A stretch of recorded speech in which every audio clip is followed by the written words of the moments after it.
Move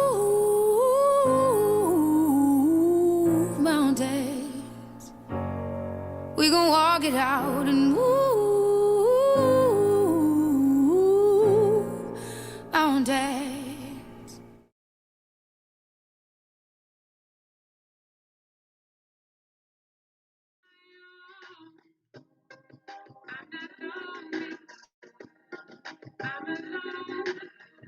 Big shout out to Mama Akita for having a Jamarah Amani so that we can have a Jamarah Amani Day.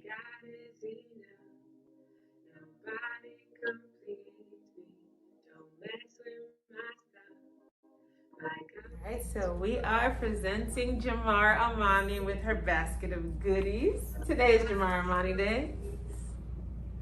See all the goods. Get Ooh, ready. y'all got Mariah. So I want to thank you for being amazing, for having your very own day in Miami.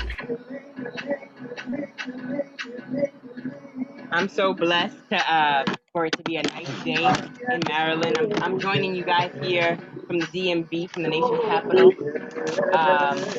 It's a beautiful day. Hi, Sarah. Hi, everybody. Hey! Hello. You about to be ready? Yes. She's about to walk in, okay? I bet. Everybody unmute when she walks into the office, okay? Oh my God. If my phone dies, y'all are going to kill me. Oh my God. We will. Don't let the phone die, sis. What percent are you on? Don't kill me. Don't kill me. Yeah. Yeah, wait a second. Hello. Hi. How you doing? Hi. Hey! Happy job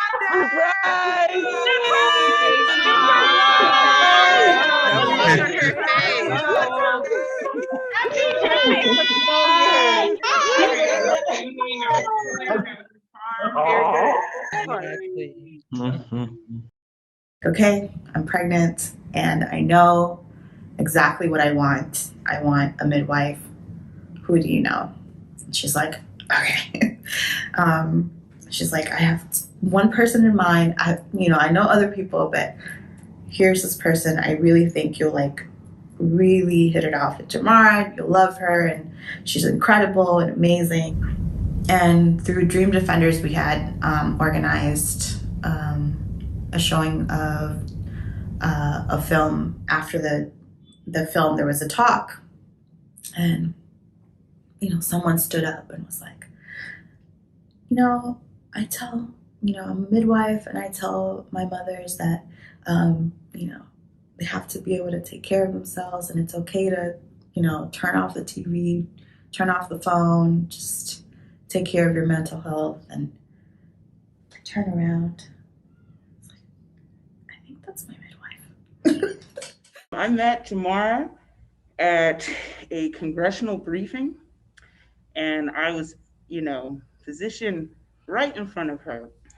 And she stole that show, as she does many shows. I think that folks tend to be traumatized or have stories. I hear a lot of times the word death being associated with the name of a hospital or a killer or something like that. And I think that, that has to do with the type of care that people receive in the hospitals, the implicit bias of the providers, the structural racism that exists within hospitals, the difficulties in getting access to care, whether it be because of insurance or immigration status or, fears like that. And the first meeting, it was like, it was almost like I was approaching a celebrity. There was she just walked with, so much poise and grace and, just regal, royal queen that she is. As I mentioned in the press conference earlier today, that Black midwives historically have been systematically pushed out of their communities, criminalized, and made invisible, and many have been forced to go underground. However, Black midwives are alive and well. Any Black midwives in the room? Hey, hey. Amen. Hallelujah. Good to see you.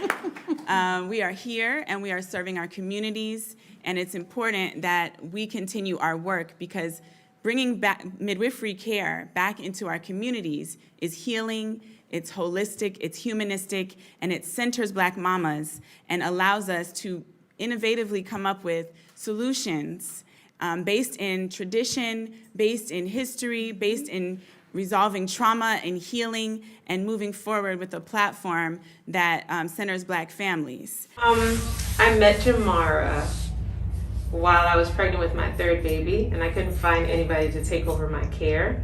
And I found her, and she took over my care at the last minute and sat me down and had intimate conversations with me like I'd known her all my life. And with my fourth baby, one day she said, will you come work for me? And I was like, yes, I'll come work for you, because she's such an amazing person as a provider. I had no idea what it meant. I couldn't imagine, I couldn't pinpoint what was gonna happen working for her, because I have never in my life worked for a Black organization run by women that care, that take every single possible measure to make sure that we're good and solid and able to sustain the work that we're doing. Teach us how to be better and actually put that into every action in the organization. I've never seen anything like it in my life. So thank you for everything that you do, and for being my friend, and for being my midwife, and for being my boss. I said I love being Black. I said I love being Black. I said I love being Black. I said I love the color of my skin.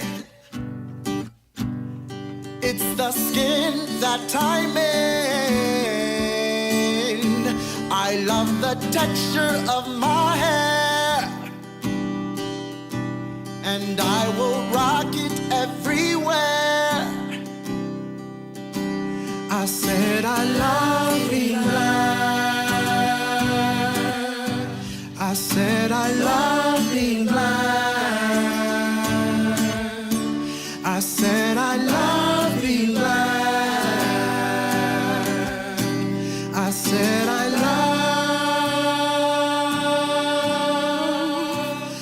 love the color of my skin. Color of my skin. 'Cause it's the skin that I'm in. Skin that I'm in. I love the texture of my hair. Texture of my hair. And I will rock it everywhere. Rock it everywhere. I said I love being Black.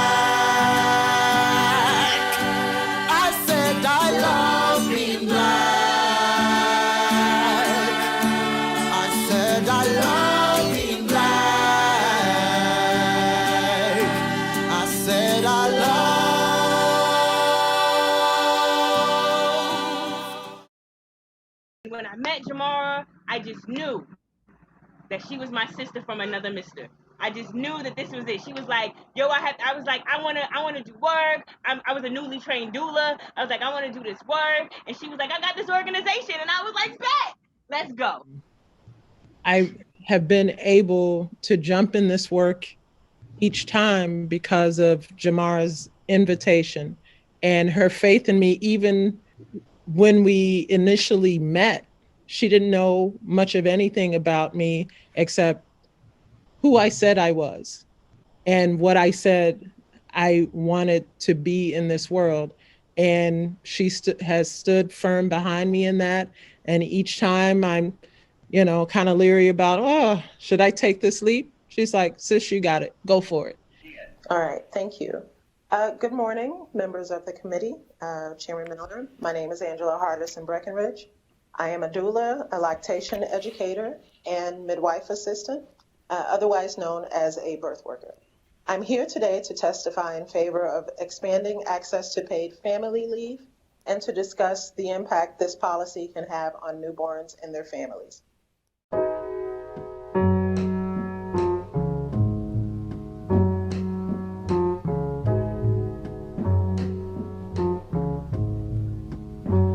My skin is black. My arms are long.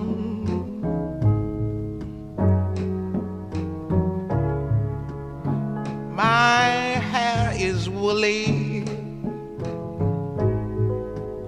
My back is strong. Strong enough to take the pain inflicted again and again. What do they call me? My name is Aunt Sarah.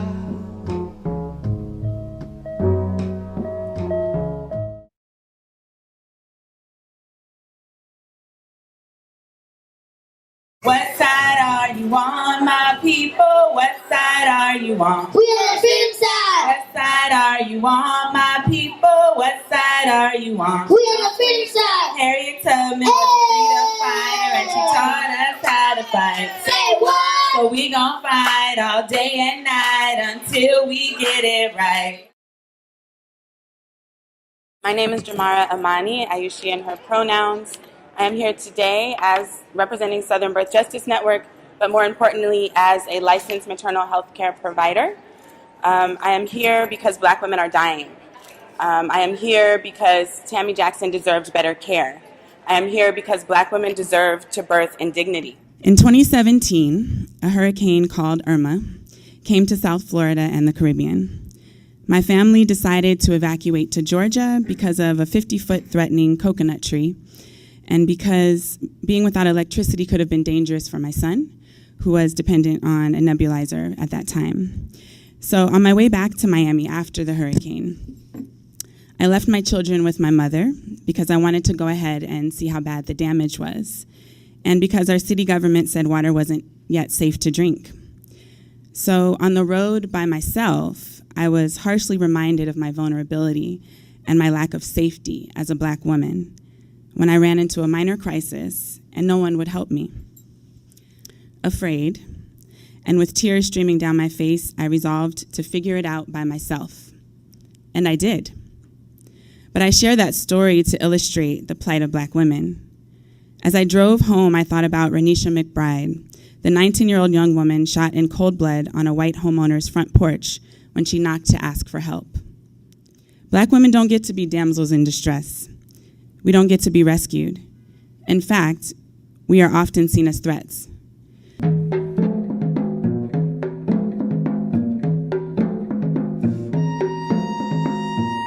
Over those years, I kept getting these dreams of babies swimming around me.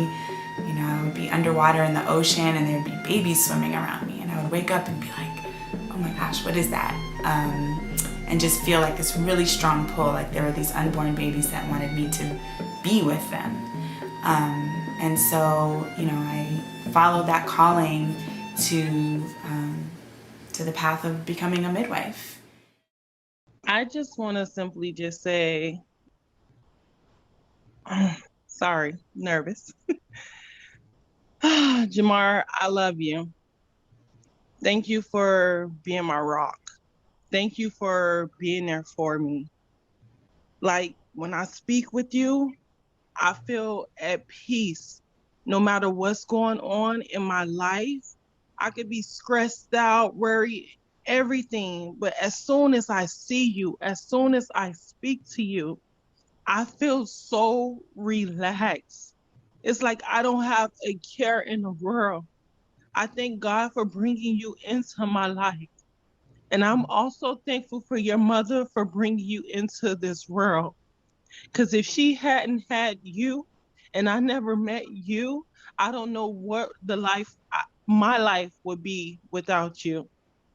So I thank you so much and I appreciate you so much. I love you. We're broken down and tired of living life on a merry-go-round, and you can't find the fire, but I see it in you, so we gon' walk it out. Move mountains, we gon' walk it out and move mountains. I just wanted to thank all of you for the support and the love, the affirmation that you give to my granddaughter, the generations. I had shown earlier a picture of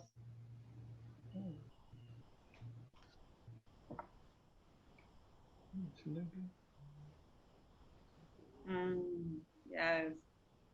Mama being Medea, Yes, thanks. and now me, and now your mom, and now you. We are a generation of women who have known strength, have gathered strength along the way from others who have encouraged us, who have spoken up for us, and now we are in that number that are able to say to you, keep it going, let it go, let it continue to pass through the generations.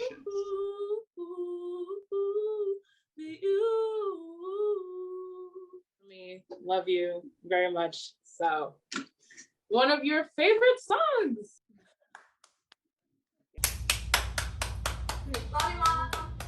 Love you too, Mahoro. Thank you. Still wiping the tears from my eyes. Mahoro, that was beautiful.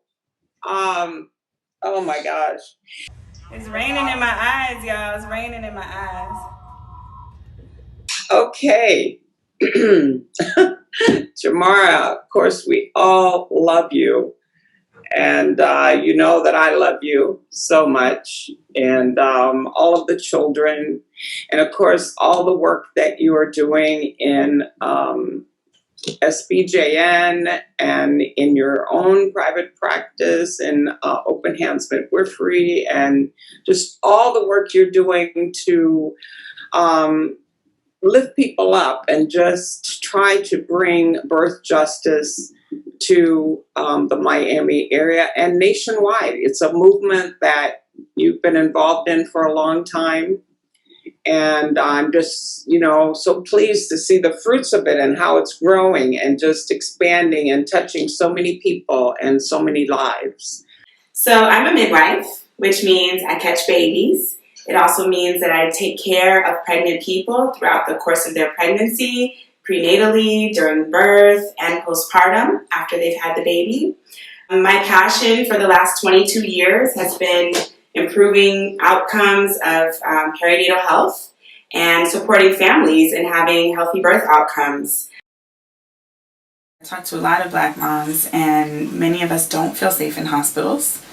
And that has to do with, this perception that we're not going to be respected, we're not going to be listened to, that our rights are going to be violated, that they're probably experimenting on us. Yeah. And all of that has historical basis. Like, there's been studies done on, the perceptions of pain, and that doctors don't really perceive that Black people feel pain. Yeah. There's the whole, history around whether you're talking about, Henrietta Lacks or the Tuskegee experiment, yeah. Or J. Marion Sims, the founder of gynecology that experimented on Black women's yes. bodies without anesthesia. There's so many historical examples where, this is actually true. This is actually the case where, our bodies have been used and abused by the medical industrial complex. And so there's a very valid concern, I think, of Black women in particular. The most important part to me in becoming a mother all 4 times was making sure that what happened to me the first time never happened to me again. During my very first labor, I was 17 years old, and I was ignored the entire time. With my second pregnancy, I went from Miami-Dade County to Broward County, and for maybe 2 months during my pregnancy, I didn't have any care because the part of Broward County that I was in did not accept Humana Medicaid anywhere. They were not accepting of my insurance, so I had no, my 6-week visit I didn't have. I had no lactation consultant. Literally every question I had to call a midwife from Miami-Dade after I gave birth to my baby. I also have a nonprofit, Southern Birth Justice Network, so we do community events. So we had, recently we had a Black Mama's Day event where we invited people out to celebrate Black moms, because how often do we do that? Hey, I would like to welcome you to this Mama's Day dinner, where we know that mamas are trailblazers. Thank a Black mama this weekend, you know, just even if you're not sure, but hey, just happy Mama's Day to you. I see you. I know what you do. It's really hard out there, but I appreciate you. I appreciate you. Thank you.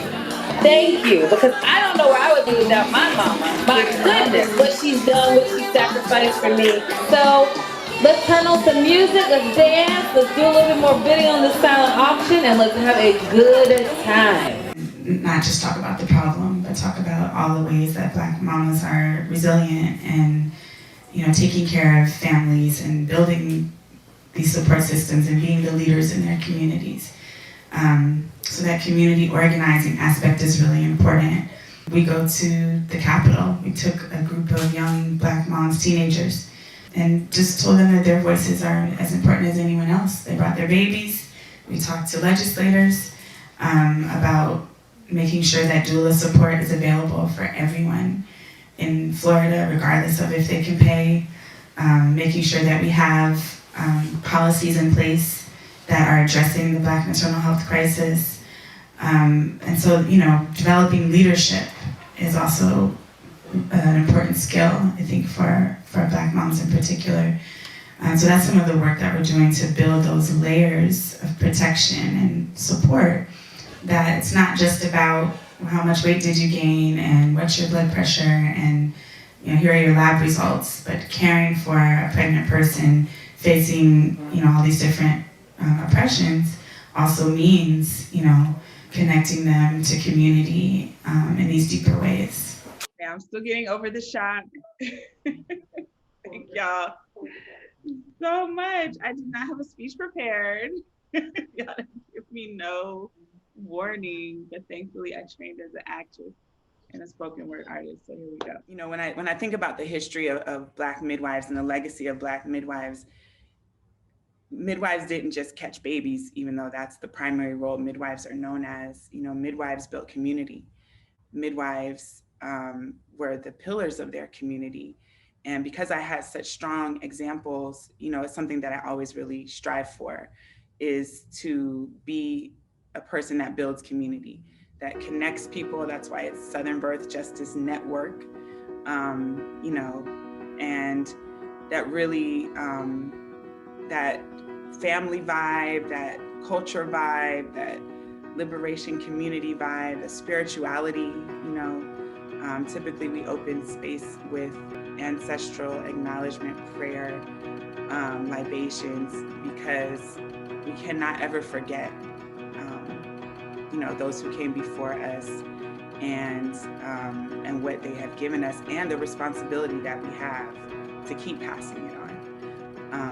And so it's such a blessing to have been touched by you and to have touched your life as well. I have stories about each one of y'all, so we could probably be on here another 2 hours. But just real quick, I will say thank you to Kim Sands for putting me in the position to receive the Trailblazer Award through the Commission of Women from the City of Miami a couple years ago. I appreciate you so much. Thank you. You deserve it. The Black midwife is essential. And I'm just so super proud of each and every one of you guys. I'm going to stop talking now because I can continue to just expound on how proud I am to be a small part of your success and making sure that the city of Miami had an opportunity to see you and recognize you and and the world will continue to be a better place because your heart is in the right place.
Aku